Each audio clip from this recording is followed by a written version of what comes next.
또 다른 약간의 틈새 주도주들이 등장을 하게 되거든요. 네. 그 저는 우리나라가 대체 불가한 섹터들 이런 것들을 얼마나 싸게 살 수 있는 기회가 2월 초 열리느냐에 대한 관점을 가지고 좀 대응을 하셨으면 좋겠고요.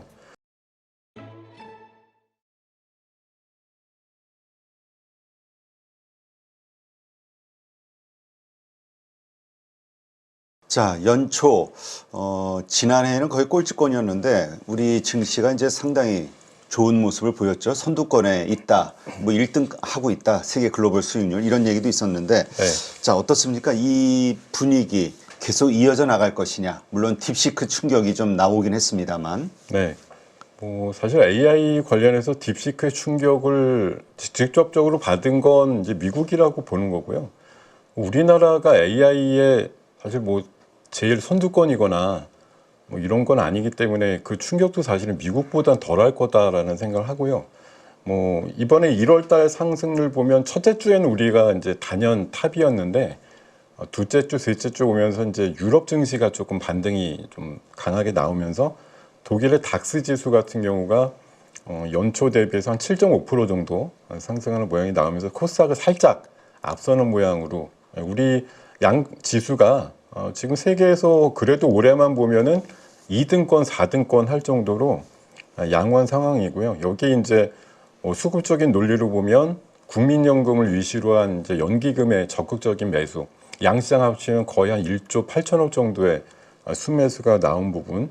그럼에도 불구하고 거래대금이나 거래량은 크게 늘지 않았다는 걸 보면은 우리가 이제 아무래도 정치적인 이슈라든가 또 역사적인 관점에서 PER단을 살짝 하회하는 수준 정도로 낙폭이 과대했던 수준만큼을 만회하는 장세가 한 2, 3주 사이에 펼쳐진 것이지 아직 구조적으로 추세 반전해가지고 상승을 하는 정도까지의 상황은 아닌 것 같다.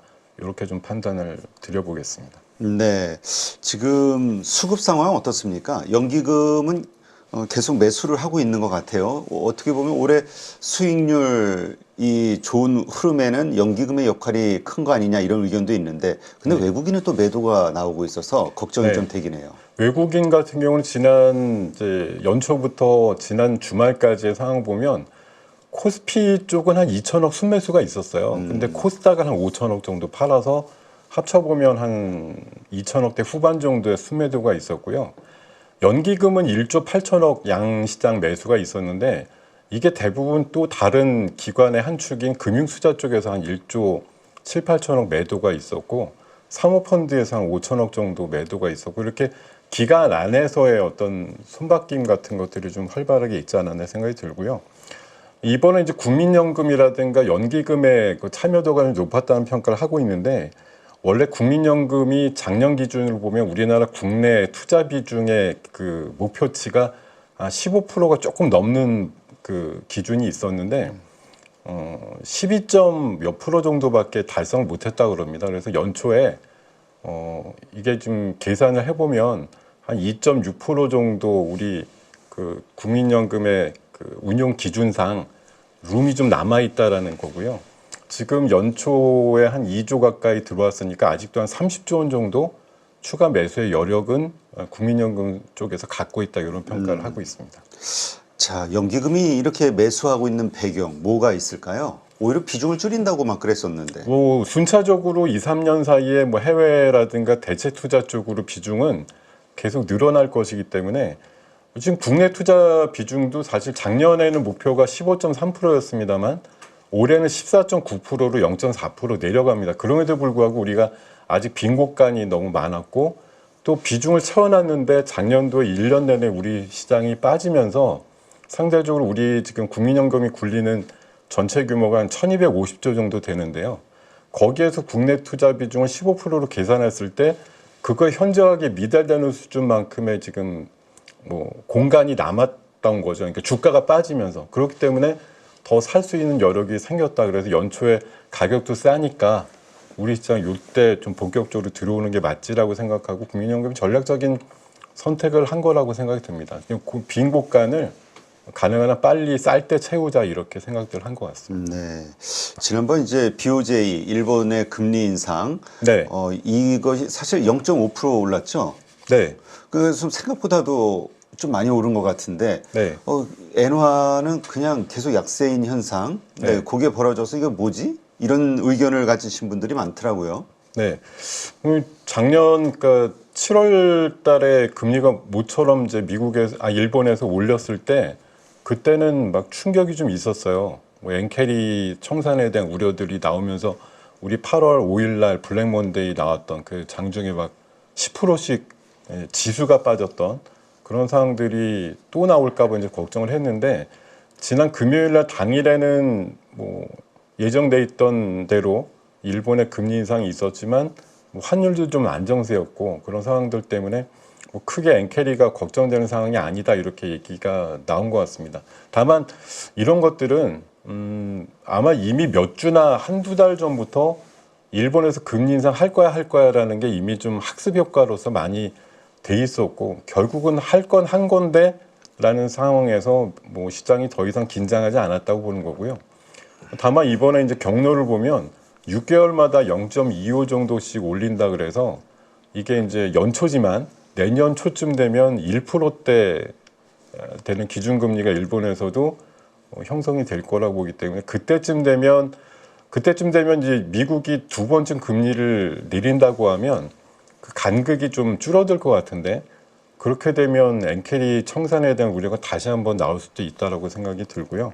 다만 이번에 크게 좀 상황들이 안 만들어진 거는 뭐 저렇게 해석을 하는 해석이 있더라고요. 그러니까 미국 달러가 지금 트럼프가 굉장히 노력을 하고 있잖아요. 미국 달러를 좀 약세를 만들기 위해서 뭐 오펙이나 사우디를 향해서도 유가 내려 이렇게 막 윽박지르고 있고 유가가 내리면 당연히 인플레가 내려갈 거고 금리를 내릴 만한 요인들도 있고 또 연준에 대해서 막 압박을 하지 않습니까? 여러 번 내려야 된다 빨리 이렇게 하면서 달러 약세를 좀 용인하는 듯한 그런 얘기들을 하고 있기 때문에 이런 부분 때문에 오히려 엔캐리라든가 이런 부분들이 조금 수년된다고 할까 이런 상황들이 만들어지는 거라고 생각하고 있습니다. 네. 지금 미국 채금리도 보니까 일시적으로 지금 하락을 하고 있기는 해요. 그동안 계속 오르던 그 미국 채금리가. 네. 그러면서 이 달러도 약간 좀 약세로 돌아서는 거 아니냐 이런 의견들이 있는데 이게 일시적일지 아니면 이게 추세가 바뀌는 것일지 참 이거는 알 수가 없는 것 같아요. 그러니까 이게 트럼프의 정책을 누가 해석을 해보더라도 이건 달러가 강화되거나 아니면은 인플레가 좀 야기될 수 있는 그런 정책인데 그런 걸 구사하면서도 말로는 유가 내려서 금리를 막 압박을 하고 빨리 낮춰야 된다 이렇게 얘기하니까 이게 어느 순간 좀 이율 배반적이거나 한계에 부딪히는 상황이 나올 것 같아요. 그러니까 언제까지 말로만 금리를 압박해서 낮출 수 있느냐 사실 하는 행동 거지를 보면은 금리가 오르게끔 돼 있거나 아니면 뭐 연준 자체가 지금 그렇게 평가를 하고 있습니다만 미국 경제가 그렇게 나쁘지 않은데 어떻게 금리를 계속 내리지? 이런 상황하고 맞닥뜨리게 될 거니까요. 제 생각엔 어느 순간에는 분명히 좀 부작용 내지는 불똥이 튀어 나갈 가능성이 높다라고 생각하고 있습니다. 자, 그러다 보니까 이제 이 FOMC 회의 이후에 파월이 도대체 어떤 말을 할 것이냐. 네. 지금 트럼프는 계속 금리 내리라는 압박을 가하고 있는데 동결할 걸로 시장은 다 예상을 하고 있잖아요. 네. 그러면서 뭔가 말이라도 긍정적인 말, 금리가 내릴 수 있는 네. 그리고 더군다나 지금 미국 증시가 지금 그때까지도 만약에 안 좋다면 네. 이거 되게 뭔가 시장을 안심시키기 위해서라도 뭔가 좋은 얘기가 나오지 않을까 또 기대하시는 분들도 있더라고요. 그래서 지금 저는 파월이 트럼프랑 저는 앙숙이라고 저는 생각하는데 일기 때는 금리 그렇게 올리라고 했는데 안 올려가지고 되게 혼나면서 어떻게든 지냈거든요. 이번에는 사실 그 대선 전에는 금리 내리지 마 이랬더니 금리 막 내렸죠. 지금 이제 내려 이러니까 안 내릴 거야 이러고 한다 있거든요. 사실 지금 세 번의 국면에서 보면 트럼프랑 파월은 참 합이 안 맞는 사이인 것 같다 이런 생각이 들고요. 저는 연준이 늘 하는 소리가 있습니다. 연준이 증시의 어떤 상황에 맞춰가지고 뭔가 결정하진 않아 이런 얘기는 늘 했던 대사인 것 같아요. 그러니까 증시가 빠지니까 연준에서 증시 살려주려고 무슨 역할을 해야지 이런 생각은 전혀 안 하는 기관이라는 거죠. 그러니까 우리나라에서 마침 증시가 빠지면 뭐라도 증안기금이라도 동원해가지고 뭐 받쳐줘야지 이런 얘기를 늘상 버릇처럼 하는 것처럼 연준도 무슨 그런 역할을 해주는 기관이 아닐까 생각하지만 전혀 그렇지 않다라는 거고요. 저는 그래서 이번에 파월이 기자회견 때도 아마 동결을 하고 나서 뭔가 얘기를 하고 싶다고 하면 연준은 독립기관이고 지난번 금리 내릴 때도 그랬잖아요. 트럼프가 당신 물러나라 그러면 어떻게 할 거냐? 나 안 물러난다 이렇게. 내년 5월까지 임기 보장되는 거 나는 다 그냥 지킨다거든요. 결국은 트럼프 말 안 듣겠다는 얘기로 저는 불러드리고 오히려 트럼프에 대해서 트럼프의 무역이라든가 관세 정책이 금리에 대한 정책에 굉장히 저해가 된다거나 불확실성을 증대시킨다 이렇게 아마 일침을 가할 가능성이 높다고 저는 생각됩니다. 네. 하여튼 뭐 여러 가지로 참 그 불확실성이 다양한 곳에서 튀어 올라와서 하여튼 트럼프 대통령 역시나라는 생각이 드는데 자 일단 우리 증시로 넘어가면 네. 그동안 정말 그 특징적인 섹터로 보면은 조선, 전력, 그 다음에 방산 쪽이었잖아요. 네. 흐름 상당히 좋았고 예. 지금 어쨌든 미국에서 이 전력주들 AI주와 함께 폭락이 AI주보다 사실 전력주가 더 많이 폭락했어요. 섹터가. 네. 그러다 보니까 이거 참 걱정이 되는데 어떻게 봐야 될까요? 지금 사실 뭐 요새 이제 주도주라든가 시장 얘기를 하면서 대체 불가 아니면 미국보다 우위에 있는 기술력을 갖고 있는 우리나라의 섹터를 중심으로 보면 당연히 이제 거론이 되는 것이 뭐 조선, 전력 설비, 뭐 방산 이런 이슈일 것 같습니다. 지난 금요일까지도 보면 원전주의 대표 주식들이 52주 신고가가 나왔거든요. 두산 에너빌리티라든가 뭐 BHI라든가 이런 것들 그리고 전력 설비 쪽에서도 일진전기라든가 HD 현대일렉트릭 같은 경우가 뭐 역사상 최고가 수준 이런 것들이 나왔는데 공교롭게 이제 우리 쉬는 기간 안에 사이에 뭐 AI와 관련된 또 가성비 이슈 이런 것들이 나오면서 한번 피할 수 없는 조정의 타이밍에 왔다라고 생각이 들고요. 다만 그러면 이게 완전히 주도주의 어떤 위상을 잃고 다른 것들로 대체하기 위한 대체제가 있느냐? 얘네들을 능가할 수 있는 실적의 개선도와 또 업황에 대한 비전을 갖고 있는 다른 대안이 있느냐를 저는 생각을 해보시면 좋을 것 같은데 제 생각에는 아직 없습니다. 예, 지금 조선과 전력 설비, 방산을 아우를 수 있는 그걸 뛰어넘을 수 있는 얘네가 훨씬 더 잘 버는데 이쪽 업황이 세계에서 넘버원인데 우리나라 업체들이 제일 잘 나가 이럴 수 있는 다른 대안이 저는 없다고 보는 거거든요. 그래서 다만 지금 순위로 보면 지금 조선과 전력 설비, 방산의 개념으로 봤을 때는 방산은 끄떡은 없을 것 같고요.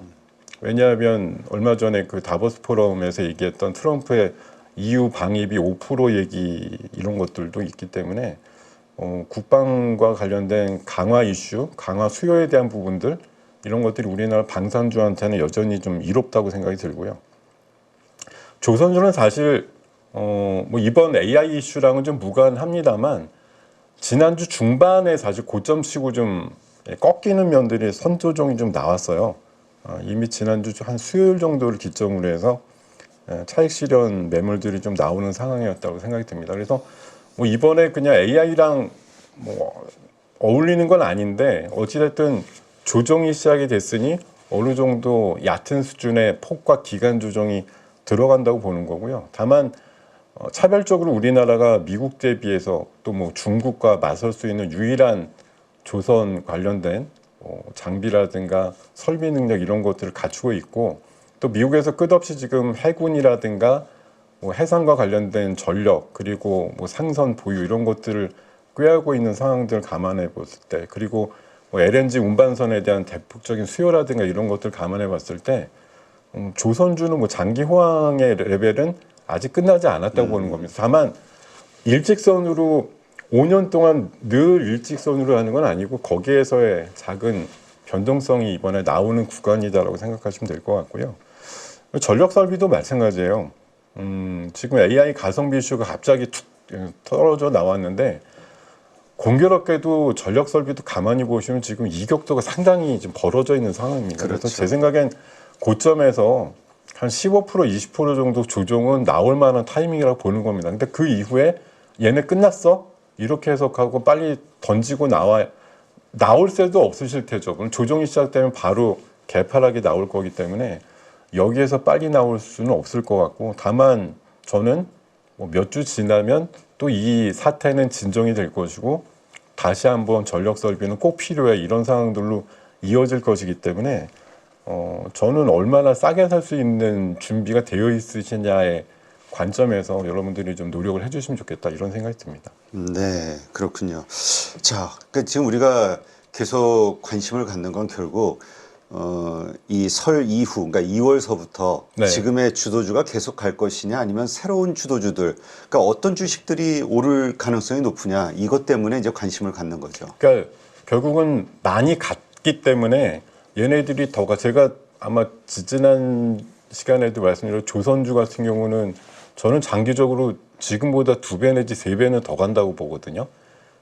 근데 그 과정이 결코 일직선은 아니고 30도 각도 우상향으로만 가는 거 아니라는 거죠. 중간중간에 과열이에요, 아니면 뭐 다른 경쟁자가 나왔어요, 뭐 다른 이슈들이 얼마든지 중간에 개입될 수 있다고 보는 겁니다. 그렇지만 도도하게 흘러가는 큰 대세 흐름은 아직까지 완성되지 않았다, 저는 그렇게 생각하고요. 다만 이런 조정이 나오게 되면 또 다른 약간의 틈새 주도주들이 등장을 하게 되거든요. 네. 그래서 저는 뭐 이따가 좀 말씀을 드릴 테지만 오히려 이번 한 주간이나 이런 좀 전력, 원전, 아니면 AI 관련된 뭐 칩메이커들 이런 조정이 나올 때 이 돈들은 결국은 그 안에서 계속 맴돌 것이 아니고 일부는 나와서 다른 또 수익을 챙겨보려고 뛰쳐나올 거란 말이에요. 얘네들이 뭘 살 거냐고 보면 저는 의료라든가 신약 AI 쪽, 이게 AI가 들어가서 가치 조정을 받는 게 아니라 결국은 AI가 더 가속화되고 빨리 어느 정도 레벨까지 올라올 수 있는 단계가 속도전을 펼치면서 의료라든가 신약 쪽에 관련돼서 더 좋은 성과를 빨리 낼 수 있는 가능성이 높아졌다라고 얘기를 할 것 같고, 바이오 섹터도 또 하나의 대안이 될 것 같고요. 네. 그리고 저는 전력이 좀 조정을 받으면 통신 쪽을 봐야 된다고, 올해는 통신 관련 시장이라고 좀 말씀을 꼭 드리는데, AI가 그 진화를 해서 많은 디바이스들이 나오게 되면 결국은 통신 네트워크의 문제가 발생을 할 거기 때문에 통신 장비 쪽이 아마 대안이 될 수도 있겠다, 짧게. 왜냐하면 지금 큰 흐름에서 조선 방산 에너지, 뭐 이런 쪽 우주항공, 뭐 AI와 연관성이 있거나 좀 직접적인 관련성이 크거나 이번에 미국 시장 단기 조정에서 바로 유사 섹터가 되는 섹터들은 피할 수 없는 조정인데, 여기에서 좀 벗어난 섹터들 보면 간밤에도 미국 시장 보면 제약바이오가 강했거든요. 네. 그런 흐름들 같은 것들이 제약바이오나 신약 AI, 뭐 의료 AI 이런 쪽에 또 이슈들로 좀 몰아갈 가능성이 높지 않을까 생각이 듭니다. 네. 자, 그렇다면 2월 증시 우리 전략을 어떻게 세우는 게 좋을까? 여기에 대해서는 어떻게 말씀해 주실 수 있을까요? 사실 제가 연휴 전에 뭐 제 지인분들이나 이렇게 말씀드릴 때 저는 연휴 기간 이거 뭐 주말 포함해서 6일이나 쉬는데 이거 사실 역대급 쉬는 거잖아요. 그래서 야, 이거 불안한데 현금 가능한 한 100% 만들어 놓고 가는 게 좋을 것 같은데, 이렇게 말씀드렸었거든요. 결국 뭐 잘 지키지 못하고서 끝났는데, 지금 AI 가성비 이슈, 또 트럼프의 관세 전략이 뭐 빠르면 또 2월 1일쯤에 뭔가 좀 가셔야 될 가능성, 또 빅테크들의 실적도 이번 주 후반에 본격적으로 시작이 됩니다. 애플이나 테슬라 실적도 주중에 있거든요. 그리고 지금 연관성이 좀 떨어졌다고 얘기하지만 7월 31일 날 일본이 금리 올리고 나서 있었던 미국 시장과 그 나머지 시장의 좀 그 변동성 같은 것들을 또 한 번 떠올릴 수가 있어요. 공교롭게 이 딥시크로 촉발된 나스닥의 조정을 많은 사람들은 또 일본의 금리 인상과 연결해서 또 해석을 하는 부분도 충분히 가능합니다. 이게 그 7월 말에서 8월 초에 있었던 그 시장의 흐름하고 상황이 좀 엇비슷하거든요. 네. 그래서 불확실성이 굉장히 한꺼번에 몰려오는 이달 마지막 31일이 될 것 같고요. 이런 뭐 상황이라고 하면 이 변동성이 2월 한 첫째 주 정도까지 이어질 거라고 생각이 들고요. 다만 이게 이제 준비를 하신 분하고 어차피 현금 없이 뭐 연휴 기간을 주식을 역시 99% 뭐 담아놓고 가신 분들은 사실 다른 방법이 있는 건 아닌 것 같은데 어쨌든 준비를 좀 하신 분들한테는 아까 말씀드렸듯이 지금 원래 잘 나가고 있는 우리나라가 대체 불가한 섹터들 이런 것들을 얼마나 싸게 살 수 있는 기회가 2월 초 열리느냐에 대한 관점을 가지고 좀 대응을 하셨으면 좋겠고요. 그리고 저는 혹시라도 이게 우리 열렸을 때 30일 날 열렸을 때 생각보다 뭐 2, 3일 사이에 미국 시장이 조금 복원이 됐거나 아니면 좀 복구가 돼가지고 덜 빠지면서 출발한다라고 하면 저는 한번 지금 주도 섹터나 좀 과열이 됐던 섹터 그동안 주도주 이렇게 들어갔던 비중은 좀 줄이셨다가 한 일주일이나 2주일 정도 있다가 다시 채워놓으시는 전략으로 가셨으면 좋겠다 이런 말씀드립니다. 네, 우리가 사실 이 딥시크 이 충격이 오기 전까지는 올해 한국 증시도 그렇고 상당히 좋을 거라고 예상을 했었잖아요. 네. 이것에 대한 중장기 전망 이 뷰는 좀 바뀔까요? 이번 충격으로? 저는 바뀔 이유가 없다고 생각합니다. 아까도 말씀드렸듯이 딥시크 얘기는 사실은 작년도 여름 이전부터 나왔던 얘기예요.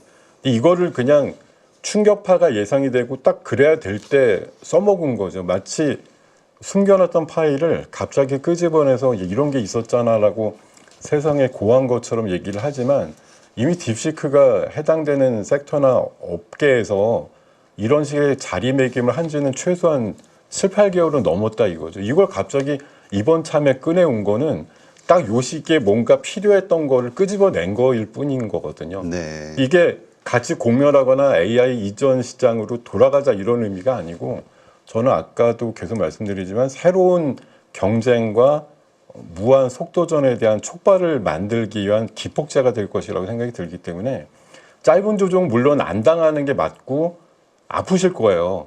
이게 따끔거릴 정도로 아따거 이런 정도 나올 것 같은데 아따거지 뭐 독사에 물려가지고 나 죽었다 이런 상황이 나올 건 아니라고 생각이 들거든요. 벌에 한 대 물려도 물론 위험해질 수도 있지만 빨리 조치하시고 하면은 빨리 붓기도 가라앉고 크게 생명에 이상이 없는 것처럼 저는 좀 이번 상황이 뭐 괴로우실 수는 있는데 우리 8월 초에 어땠나 생각해 보자고요. 8월 10%씩 빠지는 지수 상황에서 와 우리 끝났어 뭐 이런 생각들 하시면서 그랬지만 며칠 지나고 나니까 웬만큼 다 회복했네 이런 상황들이 만들어졌거든요. 아직 경로상에 있는 상황에서 나오는 일시적인 노이즈다 이런 생각으로 보시면 좋을 것 같아서 사실 준비된 분들한테는 아마 되게 괜찮은 기회일 수도 있다 이런 말씀을 드리고요. 계속 말씀드린 2월 증시 우리나라가 넘버원인 여러 가지 섹터들 있잖아요. 조선, 원전, 방산, 전력기기, 푸드, 화장품, 엔터까지 그리고 미국의 이제 주도하는 정책들 그리고 게임 체인저라고 말을 붙이는 양자컴이나 유리기판에 대한 이슈들 결국은 저 안에서의 순환매라고 생각이 들기 때문에 뭐 지금 원전이나 전력기기가 이번에 좀 또 AI가 뭐 좀 움직임이 좀 둔탁해진다 이렇게 보면 K 화장품이나 K 엔터 쪽이나 그런 데 가서 놓으시면 되죠. 그러다가 다시 뭐 바닥 치는 것 같아 이러시면은 또 이동하시면 될 것 같고요. 결국은 저 안에서의 플레이를 하시는 게 맞다라고 생각합니다. 네. 하여튼 이 며칠 남은 이 증시 우리가 금요일 한국장이 열리기 전까지 어떠한 움직임이 나올지는 몰라도 계속 어떤 충격이 이어진다 하더라도 지금의 이 투자 아이디어로 대응을 하면 된다. 이렇게 좀 이해를 하면 되겠군요. 그러니까 항상 뭐가 중간에 들어오면 생각이 막 바뀌실 가능성도 물론 이제 생각은 유연하고 그러시는 게 물론 좋습니다. 좋은데 이게 1년 종사라는 게 보면 그런 것 같아요. 지난번에도 말씀드렸죠. 1월 달 장세가 뭐 1년을 좌우한다 이런 얘기도 있었듯이 항상 연초나 연말에 생각했던 기본 베이스가 흔들릴 필요는 없다고 생각하고요. 나중에 몇 주나 몇 달이 있다 보면 그냥 그때 생각했던 게 정답이었네. 이제 처음 생각이 제일 정답이다. 이런 말씀을 꼭 드리고 싶은 순간인 것 같습니다. 네, 알겠습니다. 자, 이제까지 함께해 주신 김동혁 대표님 고맙습니다. 네, 고맙습니다. 여러분 지금 계좌 안녕하십니까? 언제까지 물린 종목들 바라만 보실 거예요? 사실 투자라는 게 간단합니다. 올라갈 종목 잘 찾아서 매수할 자리, 매도할 자리만 여러분들이 명확하게 알고 있으면 주식 정말 쉬워집니다. 지금 보유 종목을 잘라야 할지 끌고 가야 될지 고민인 분들 많으시죠? 저도 7번 깡통을 차본 사람으로서 여러분들의 고민이 어떤 건지 다 알고 있습니다. 그래서 제가 여러 번 실패를 겪으면서 일어서게 해줬던 기법들에 대해서 명확하게 알려드리도록 하겠습니다. 2025년 양봉 나온다라고 이야기 드렸는데 분명 좋은 장이 올 거니까 이 기회를 살리시면 좋겠습니다. 딱 8주만 집중하셔가지고 평생 써먹을 수 있는 돈 버는 기법 다 배워가실 수 있도록 만들어 드리겠습니다. 제가 쓰는 실전 기법을 총 8번의 VOD 강의와 16번의 라이브 강의로 모두 담았습니다. 직접 올라갈 종목 찾으실 수 있도록 그 방법을 제가 알려드리겠습니다. 여러분 2025년 저와 함께 돈 벌어보시죠.